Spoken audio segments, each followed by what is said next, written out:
A cartel of companies who benefit from re-exporting these pills. I see that most of the problems that we live in are uncalled for.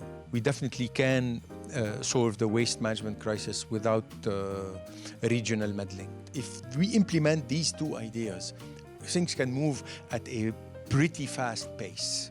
I will tap into my network and cover 40%. Our next prototype or our next intervention will be in Akkar. No politician, current politician, in their right mind would want to give up the power they have over the judiciary system. This is political suicide for us if we let this law pass. That landfill is not a sanitary landfill.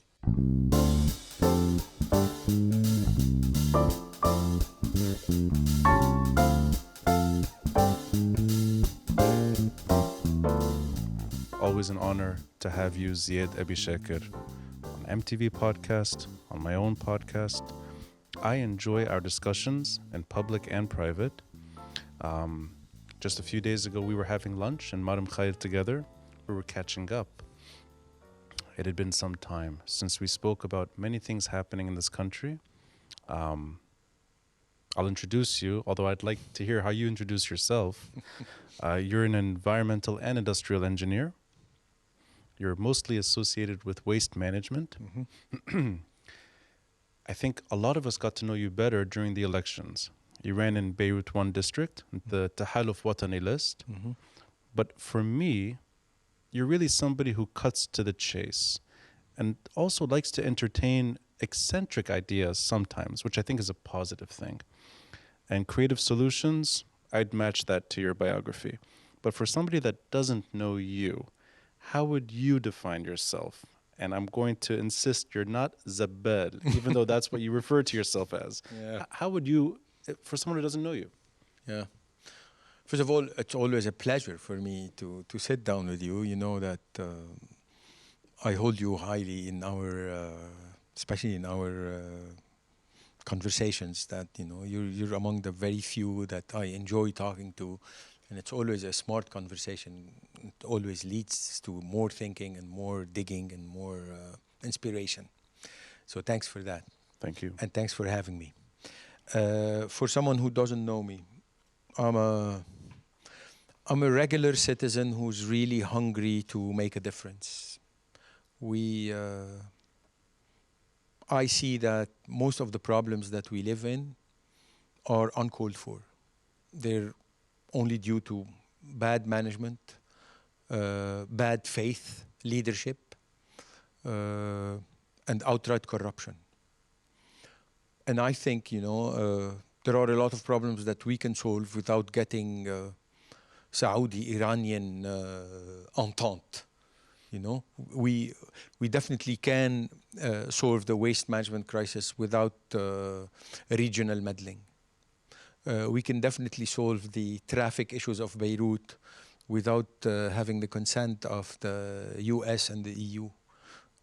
I'm someone who would like to approach problems here on a local basis, saying, guys, okay, we might disagree on a lot of issues politically, but can we not disagree on at least having an independent judiciary system, a good, decent medical care program for everyone, some clean air to breathe, clean city to live in, you know, all the basic. You know, we're not asking for some impossibilities.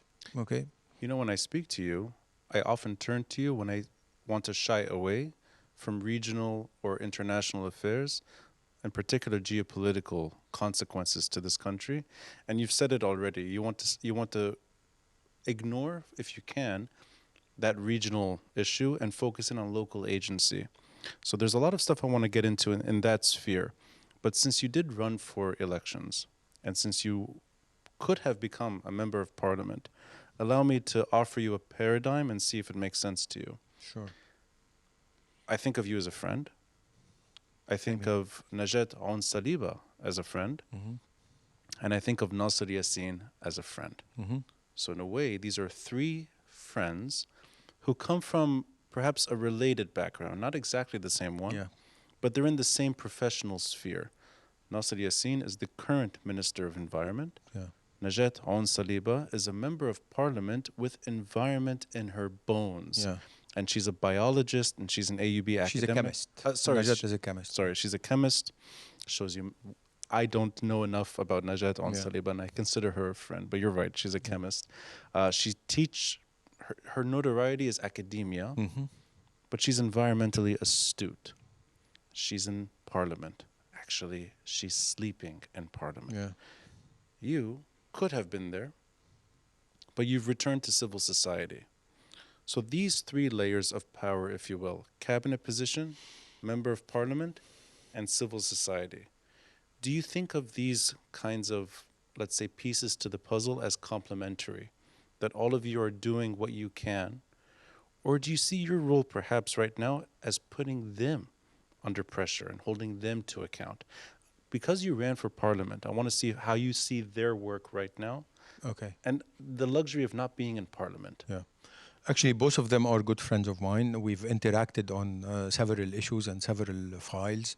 Najat used to have me in the jury of her. They have like a very famous end of year project at AUB where they encourage students to come up with idea and implement them. And I forgot the name of the event, but it was I've been there for like 4 or 5 years straight. Nasser, I got to know when he became minister, actually. And to his credit, he's the only minister of environment who called me. One day my phone rings, and I see a number I don't know. I pick up, and he says, "Hi, I'm Nasser Yassin. I'm the new environment minister. I'm putting together a consultative body, and I would like you to be part of it." And I said, "Are you sure?" And he said, "Yes." I said, I hold pretty unorthodox ideas about the environment." He says, "This is exactly why I'm calling upon." And that's before you announced your candidacy. Oh yeah, way before. And then when I was running, I told everybody in the group. We met like a good 10 times. But then when the elections came, and I said, "Listen, guys, I don't want any conflict of interest here. I'm gonna withdraw from the group to run my campaign." And but we keep talking all the time. There might be a collision course with the plan that they are having. I'm inherently against landfills, and they are insisting that we cannot solve the waste management crisis without resorting to landfilling. And this is why 80% of my time is allocated on research and development of what not to send to the landfill, how to do it so not to send to the landfill. I've seen it, I think it's in your Twitter bio, that you're working towards zero waste. Exactly. And I think it would surprise me if everything lined up always, even among friends or people that we respect that hold positions. But are you able to challenge them today effectively as an individual who's not in power? So in other words, are you relieved that you did not win? And you're in a position now that you can maintain that relationship, but when you need to, say, for example, that you're against landfills. Because I could imagine that being harder once you enter power and alliances and other issues take hold. But maybe there's breathing space that you have now. That's a good question. But for me, the only weapon I always believed in was knowledge. And knowledge without action also is nothing. So I'm famous for, in the environmental sector, I'm famous for that this guy never says anything he has not tried. Okay? And I've made it a point in my whole professional career never to say anything unless we've tried it. We've gained a lot of fame lately when we said that we're going to use plastic bags, recycle them, and we're going to make manhole covers. Yeah. But you know how long it took us before we can make that claim? At least 8 months. I used to 8 see months. in Mono. Yeah, Literally exactly. patching up potholes. Exactly. So when I say we have developed all the technologies locally that we can at least operate the municipal solid waste. I'm talking only about the municipal solid waste. I'm not talking about medical waste. I'm not talking about all kinds of other, because there are 7 categories of waste. But I can sit here and I can go on any media platform and say with a clear conscience that, guys, we have all the technologies right now to take all household waste and recycle it all, not dump or not burn any of it. Okay, and for this is pretty bold for a lot of quote unquote people in the industry. Okay, remember, we live in a society with a very low industrial IQ. Okay, it's not in our DNA. We're not industrialists. Okay, you and I and a lot of our generations are lucky because we were subjected to a foreign university education. I got trained. I was fascinated by the way researchers think, and this is what my professors instilled in me: is a research and development approach even to political problems. It's interesting that the 3 names I mentioned, this includes you, their ideas are born out of the university, or at least out of education. Of course. And in that sense, I mean, knowing Nasser Yassin, an AUB professor and also an IFI, Isam Ferris Institute temporary director, Najat Saliba made a name for herself at AUB. You took a lot of the skills you honed, and I think it's Rutgers, if I'm not mistaken, in the States. In New Jersey, and you took them back to Lebanon. And I appreciate you're the bottom-up guy. So in other words, whether it's municipal issues or things literally on the ground, you take it upon yourself to not look at the bigger picture always, but to focus in on the smaller one. Exactly. I think there's a skill there. Skill I don't always have. I go wide, I go big. I think you need to go small at times. I got taught this pursuing industrial engineering. In industrial engineering, what the first thing they teach you is prototyping. Right, and you use that as an example. Exactly. Well, you know what? That's a great way to honor the career you have in the private sector and the ideas you want to take to the public sector. And I understood that there's 2 issues that mean a lot to you as a civil society member today, and you're working on them.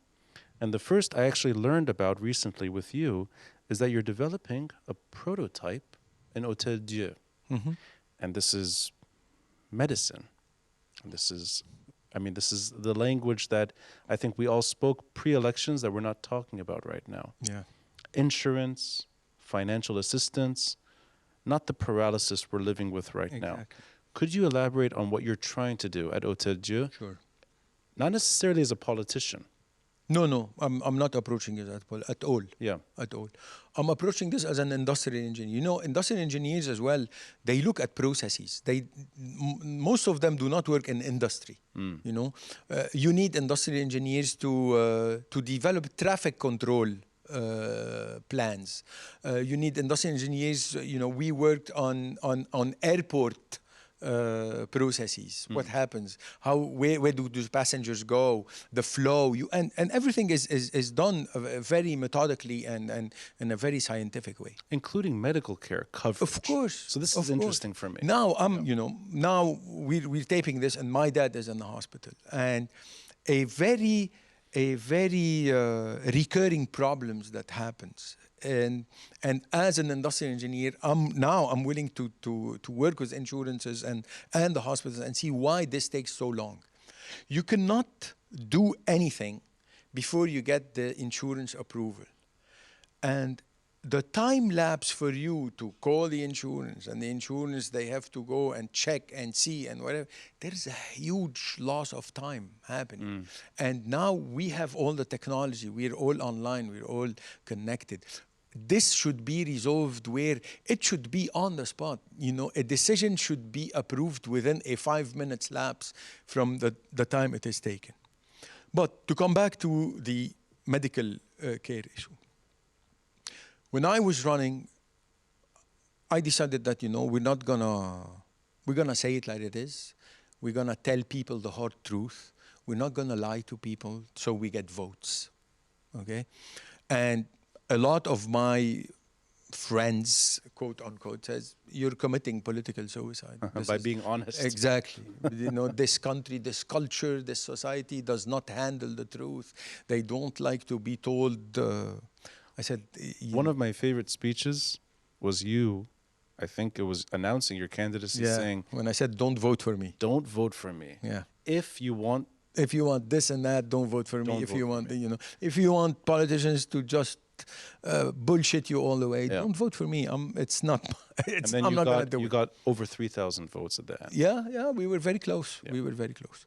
So I said, listen, if we're gonna tackle this, we're gonna tell people we are here to help you solve a few issues, make your life easier. Okay, and it took a lot of preparation and a lot of planning. Just to, we didn't want to come on the table and say, hey, listen, we have 50 ideas. We came in with 2. We boiled it down to 2 ideas, that if we implement these 2 ideas, things can move at a pretty fast pace. The first idea was independence of the judiciary system. But that's not the medicine. No. Let's save that. But these, okay, but we said this because we wanted this to be in parallel. Sure. I'll just mention the judiciary system, and we'll talk about it later. I think we should flush that out. Yeah. Because we said that because you cannot run a society if you don't have a minimum decent protection of rights. The reason I want to start with the medical coverage is because I think it's the kind of person you are to be able to focus in on one hospital as a prototype. Independent judiciary maybe is a more national sort of issue. And it's easier now in the independent judiciary because we do have a draft law. Right. But So we'll come to that later. Please. But the idea was, listen, we give people a fair, decent judiciary system so that they know that their rights are preserved.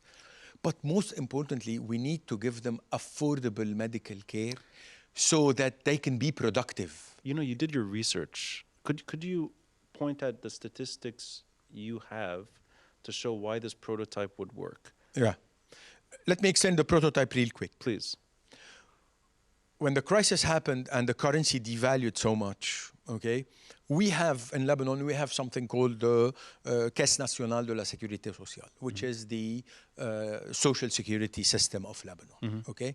This is somewhere where they take a part of your salary, where you work, they have to match another amount and whatever, and they put this in a fund, and this fund should kind of cover you medically, for all your medical purposes and for your medicines as well. You get paid for the drugs. Okay, so now we have a devaluation. The National Security Fund is still getting paid at the 1,500 lira conversion factor. Yeah. So now, anything that happens to you and you have to go into the hospital, whatever the social security covers, only covers 5%.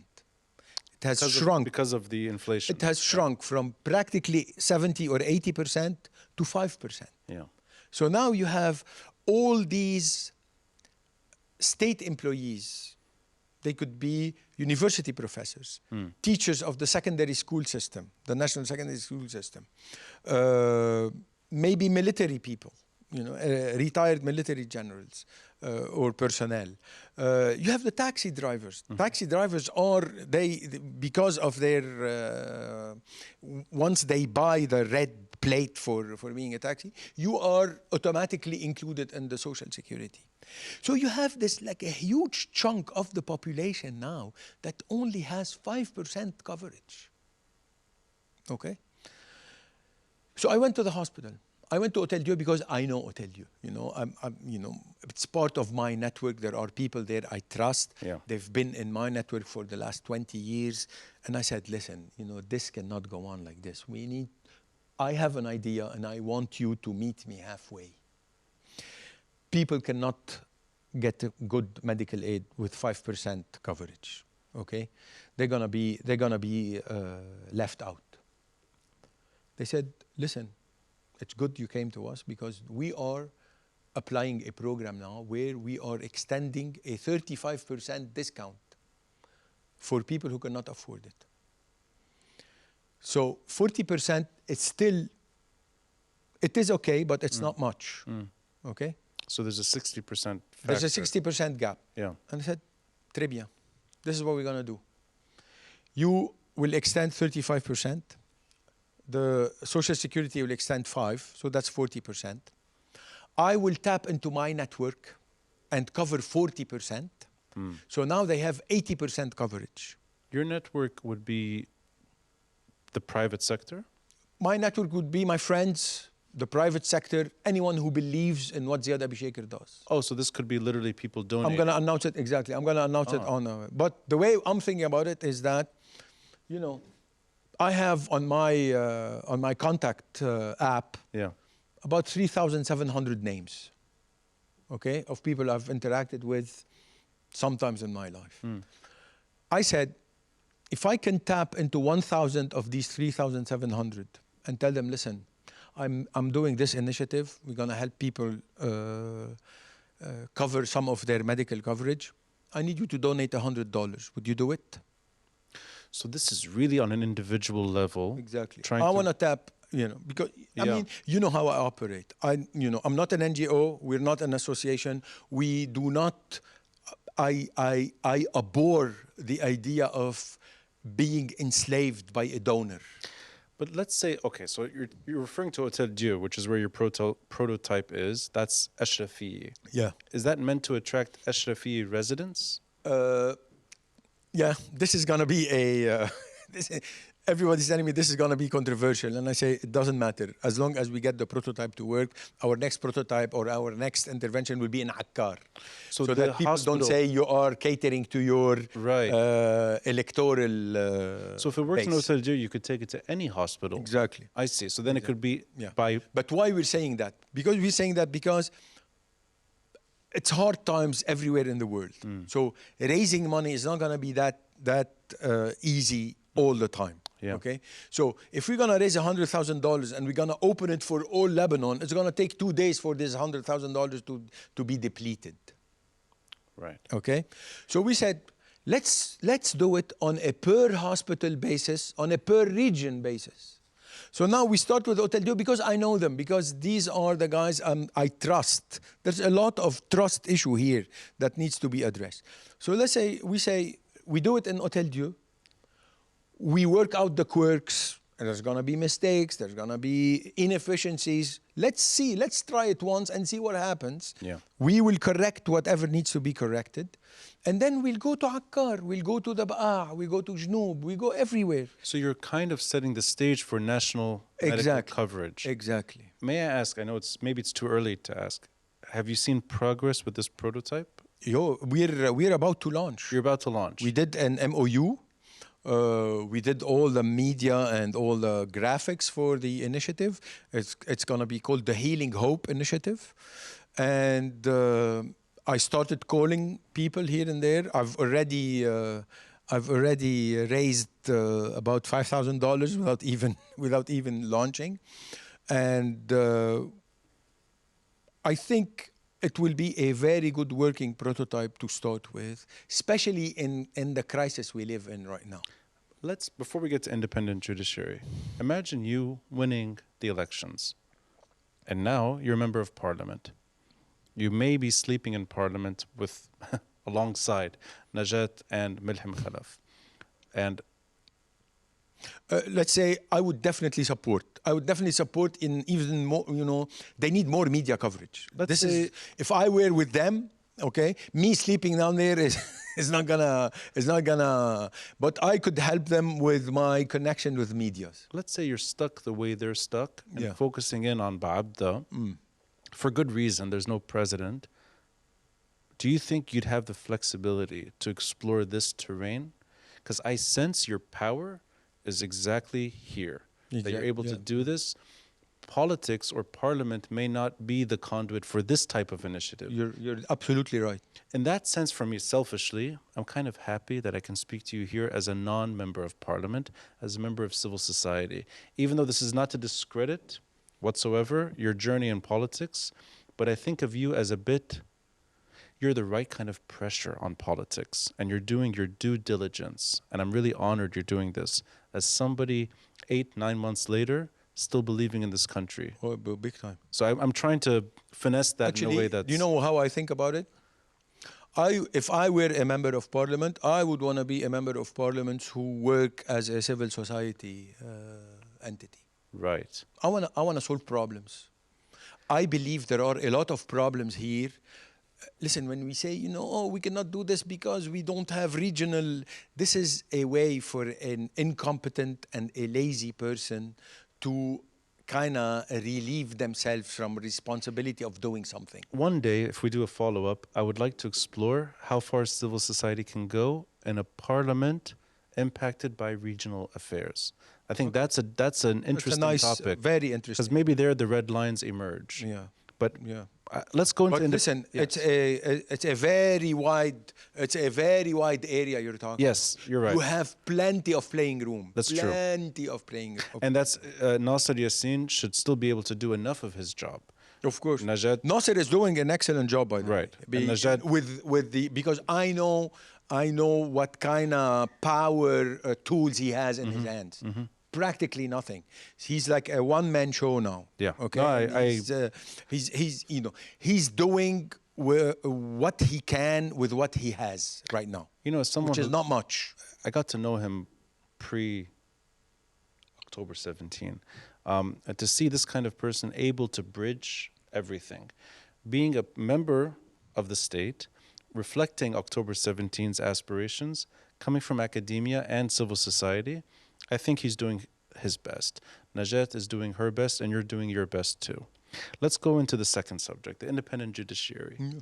Now, I know that this is something that means so much to you, and I don't want to speak on your behalf, but I'll just outline it. There's a draft law that's been in Parliament for, 5 years now? The better part of 2018. 2018. It was drafted by the legal agenda team. So that's pre-October 17. Exactly. And the whole point is to get money away from judges. Money not in terms of their salary. There should be a set salary. Money in terms of corruption. Yeah. Not paying your way through... It's a way. That law ensures that no politician can appoint a judge anywhere, and no politician will have the ability to pick up the phone and call a judge and say, hey, stay away from that case. I don't want to, or make that case disappear or just let go or whatever, which has been happening for the last 30 years. Let's go into the reasons why you think that draft legislation is still locked in draft form. Because no current politician in their right mind would want to give up the power they have over the judiciary system. We are living it every day. But why is this? If you tell me if there is one thing that needs to be implemented so that we start getting out of the crisis, I'll tell you this law. Because once you have this law, this is how you create trust back into the society and the system. Okay, we have a severe banking crisis right now. None of us here has the trust to leave $5 now in a bank account. Why? Because we all know that banks right now are able and willing and can do anything they want with that $5, and you have no say or no complaints or no judicial oversight of what they do. Okay? This is one. Two, we have a major potential of income to the country, which is the gas file and whatever. Who here thinks now and believes that whatever we're going to extract, once we start extracting them, is not going to be stolen by the politicians? If you believe that it's not going to happen, well, I have some sanadit khazini I want to sell you. But if you don't mind, I'd like to understand from your side why the last 5 years this really doesn't move. Do you think that it's not coming from the right team? No.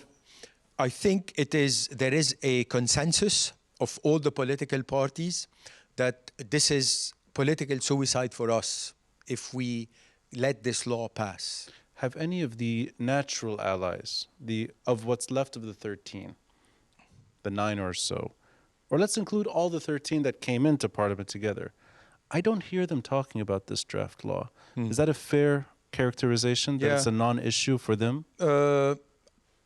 Actually, every time I see them, actually, you know that Paula Yaoubian was one of the signatories on the law. George Ais from the Lebanese forces was one of the signatories of the law. But George Ais has to answer to a political party that I'm not sure they would be very excited about independent, although in their election program, they said we are the ones capable of freeing the judiciary system. But then why not Paula, since she doesn't have that kind of... Yeah, I keep every time I see her, I keep reminding her, I say, listen, don't lose the compass.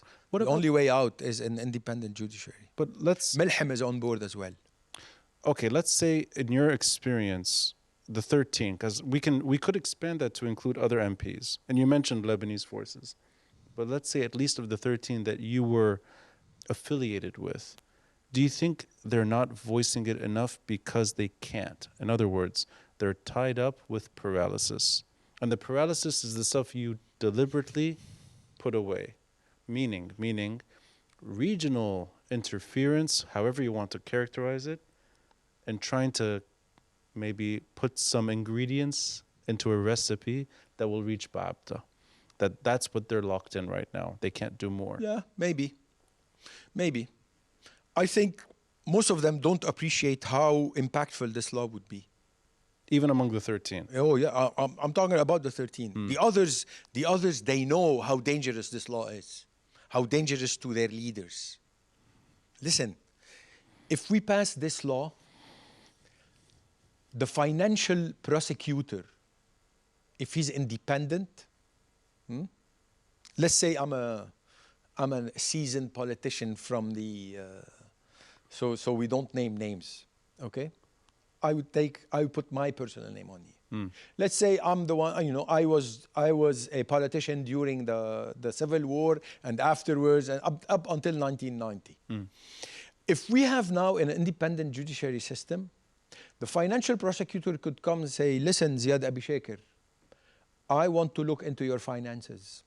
I want to forensically audit your accounts.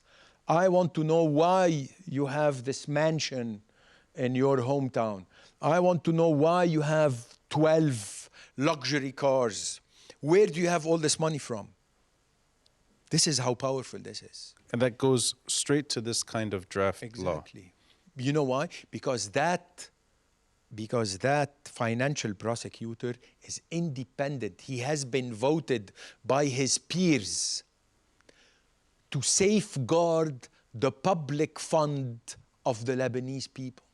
You know, when you say judiciary and you're talking about the appointment of judges, or even it's not even that, it's how to prevent corruption from feeding in. It reminds me of someone who doesn't have that kind of built-in support, someone like Tarek Bitar, who's not necessarily, this draft law is not meant to, he's in a way a different story right now, but somebody who's trying to do the right thing without that built-in protection, under pressure from everyone all the time, and paralyzed. I fear that all the big decisions that you want to see happen, the ones I would love to see happen in my lifetime, are unfortunately where we both put on the shelf, meaning the larger issues that neither one of us can address. I always fear that that's how, it's almost like it's upstream from civil society. Okay, but I'm going to give you an example where this law would have dislodged the cramping of Tarek Bitar's work. Okay, why is he now stopped from working? Because he needs the Court of Cassation to look into the complaint that the two suspects gave. Okay, the Court of Cassation is not convening. Why? Because one member has retired. And what are we waiting for? We are waiting for the politicians to assign a name and to sign on it and to to name someone new, so that the court can look into the complaints and say the complaints are not valid. Bitar, continue your work. Exactly. If we had that law in place, who would name the judge who retired? They will vote someone in from the system. They will vote him in.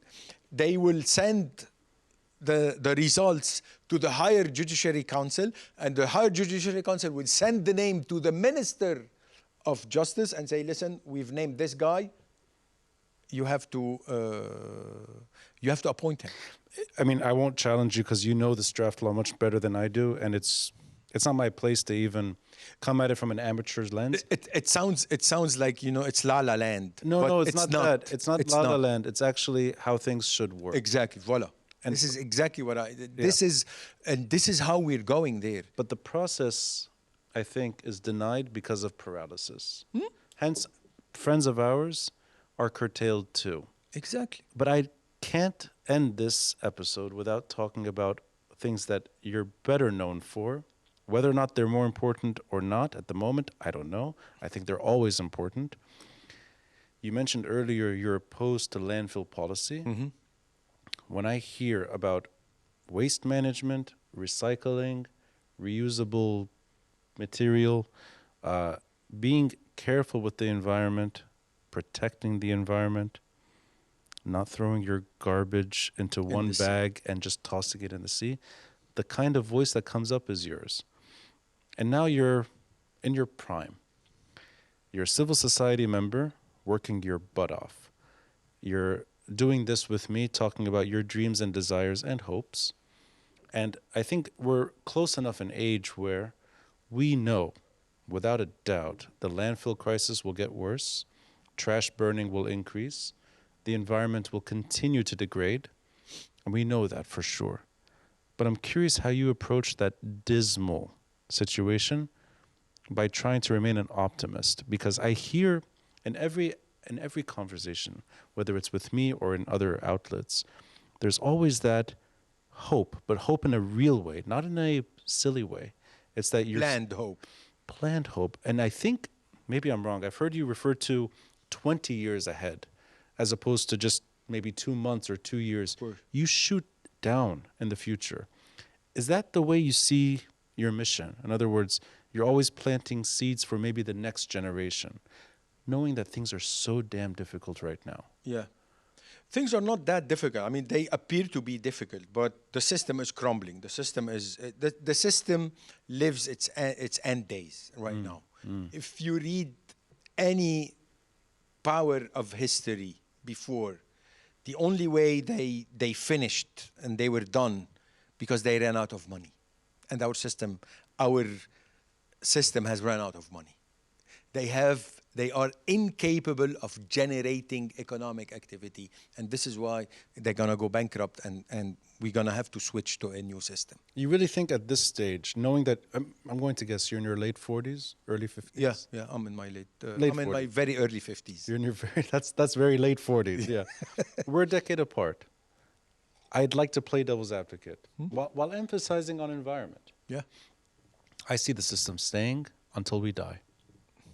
And I'll expand on that. In my lifetime, how? I'm going to try to marry this to how I see the same issues we both are impacted by. I see the inefficiency, the corruption, the mismanagement as staying the way they are, perhaps getting a bit worse. I see the Ottoman style of sectarian power sharing as being with us, perhaps into the 22nd century. And the French one, by the way. This is, it's not only the Ottoman who taught us to be corrupt. The French played a huge role in it as well. You're right. And the last 80 years, that's 4 times as long as the French mandate. We've had enough time, I think, to choose something else, yet we are sticking with this one against all odds. So let me throw an idea your way. Okay, but wait, just let me say one thing before you throw an idea. Societies and countries mature just like people. That's well said. Okay? Yeah. And when we started as a country in 43, we were completely fucking immature to the bone. to the Why bone. do you say that, Ziad? Because and our common friend Charles Hayek highlights it beautifully. He said, we built a country for the center, for the city. We built that Lebanon for Beirut only, and for the glitz, and for the tight circle of economic benefits. But we gathered all these regions together, but we did not give them a state. We did not include them as same rate citizens with the same rights. It was all bling. It was Beirut. They have this Dubai bling now. Great show. But if you look in the 50s and 60s, it was Beirut bling by excellence. Let me interject. We never built a good social system. Let me interject, though. Let's say that's all true, and let's say the system needed desperate reform from day one. Let's say that's all true. And all the inequalities are there, and that's real. And I think Charles Hayek, he's one of my favorite storytellers. He has a way of doing it, delivering it justice. He's the best. I'll take issue with one thing. It's not meant to challenge, it's more to maybe look at it slightly different. Everything that we were born with is degrading, including the environment. An environment that I don't want to be in. When I live in my home, and I have to breathe polluted air from all the generators in the community. It makes me want to live in the mountains. But then again, I love Beirut. Beirut is home. I will never leave that city. I love Beirut, of course. Right. So going to the suburbs just to breathe a bit better is an unfortunate reality for many families right now. But let's say everything we're born with is degrading. The exception is the sectarian power sharing system that forces you to be a certain type of candidate in Beirut 1, forces me to never become president, forces neither one of us to be a speaker of parliament. I think that system, for better or worse, is in desperate need of reform, but it's going to be with us until we die. What I see happening is everything I love about Lebanon, and you love too, dying on the way. For example, you can't swim in the water. You can't find forests unless you go looking for near extinct foliage in the mountains. I don't know if that's the right vernacular, but you have to look for forests, and there are not many. An urban planning gone wild. I mean, cutthroat. Totally absent. Totally absent. Anarchy and destruction, too. And then on top of that, landfills that destroy cities. Saida, Beirut, Tripoli. Tripoli's landfill is competing now with Beirut. It's a total disaster. That I think, and I want to marry this topic with what we're addressing.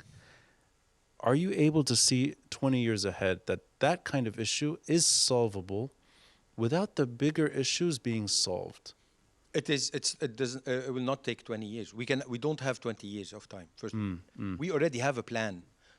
Once shit's gonna hit the fan, big time, the second time around, we have an emergency plan for every municipality to what extent they need to move and how fast and what to do. When you say, and it's not rocket science. Is we meaning an initiative you belong to, or is we the 13 MPs? No, not the 13 MPs. Oh, what is we here? I do not speak in the name of the 13 MPs, you know. I only speak here in my name and in the name of the group I represent from the private sector. Oh, so we is private here. Okay, yeah. Okay, so once you have a problem and the entity which was responsible to solve this problem cannot solve this problem, it is your moral obligation to come forth and propose a solution. An affordable one and an environmentally friendly one, okay? And that solution is already on paper, okay?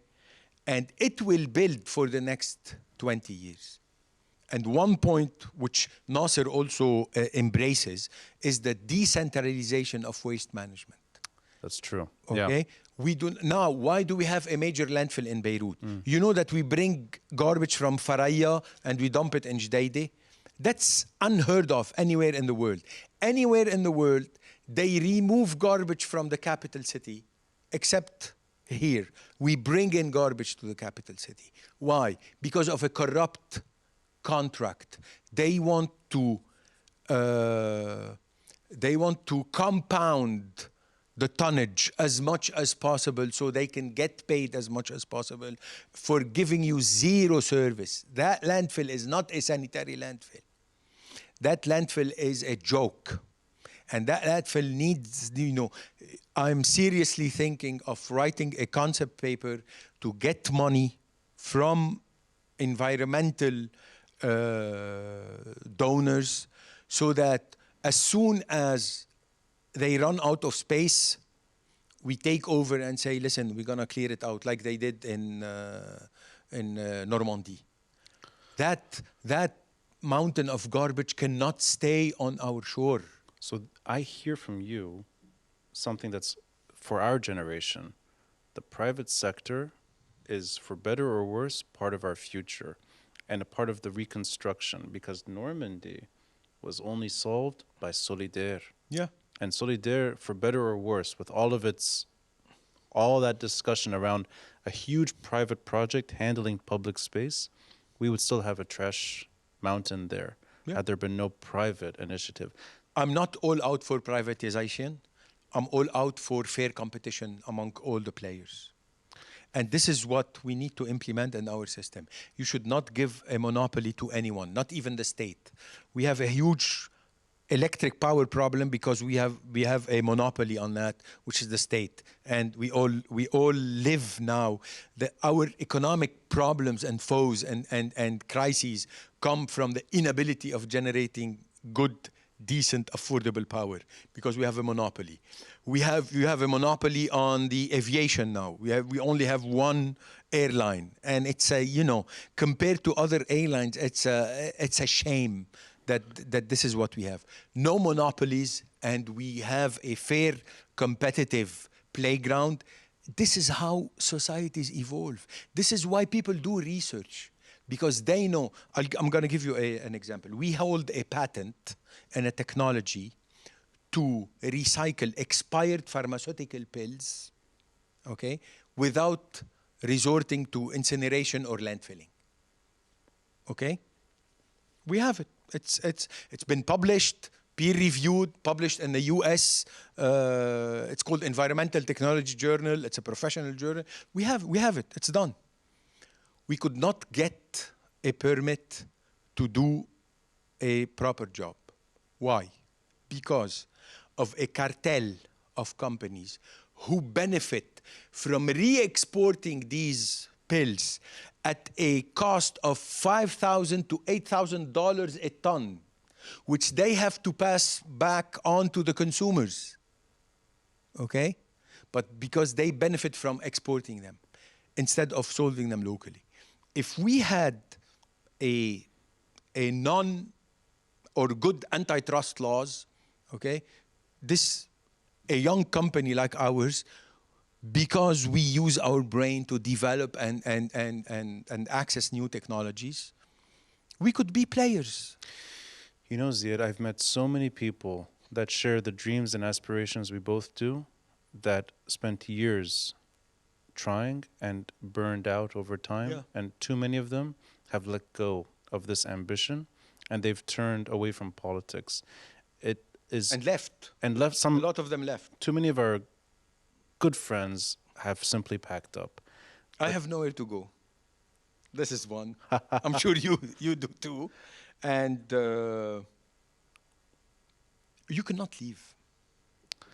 I cannot. I mean, whatever I do here, I can do probably 7 to 8 times more what I'm doing right now. 7 to 8 times more what I'm doing right now. If the playing field was more leveled, okay, and because I do not partake with any political entity to get contracts. Okay, we spent $2.3 billion on the waste management file the last 30 years. My company, I can say that very proudly, we did not take one single contract from the government from that pool of money, because we saw the stench and the corruption in that, and we saw that this is going to a disaster. But I stay because I think and I know and I've developed all the necessary tools that when the time comes, we can do something. And the time is very close.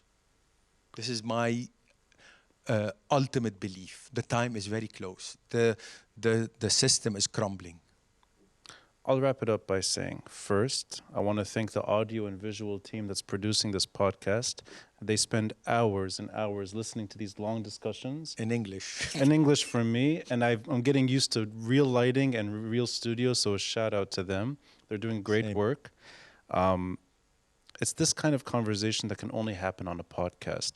I like listening to you in the long form, whether it's on TEDx, whether it's in podcasts. News bulletins, I don't think they're enough. They don't allow you to really flourish. And hearing you, it's part of the reason why I don't have anywhere else to go either. The only place I love is Beirut. The only country I can associate with is Lebanon. And we have the best hummus in the world. Well, So- I don't know why. That plays a huge role for me, being here. Well, I'm not going to talk about your added belly weight then. I have nothing to say on my side. Ziad, thank you for joining MTV Podcast. It was a pleasure. It was a pleasure. Always a pleasure talking to you, Ronnie. Thank you.